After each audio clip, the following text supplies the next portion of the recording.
आपल्या शरीराचा आधारस्तंभ आहेत विटॅमिन डी आणि बी12.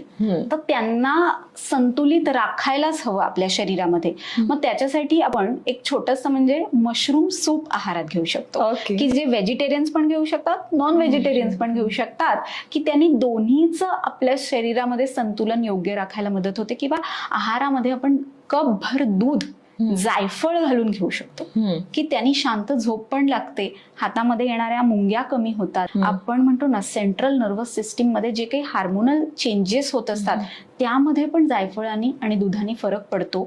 म्हणजे जे नर्व सप्लाय जो आपला डॅमेज होत असतो विटॅमिन बी12 कमी असल्यामुळे, एक कन्फ्युज्ड माइंड स्टेट असते ना, ती ह्यानी कमी व्हायला मदत होते. शांत पीसफुल म्हणतो ना, झोप शांत लागणं, हे या दोन्ही गोष्टी होतात.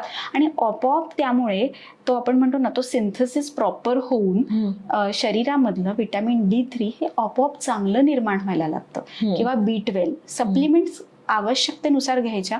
पण ह्या दोन गोष्टी तुम्ही नक्की करून बघा. आणि आहारामध्ये आठवड्यातनं 2 ते 3 वेळा तरी ह्यांना आहारामध्ये तुम्ही विशेषतः हे घ्या मुद्दाम.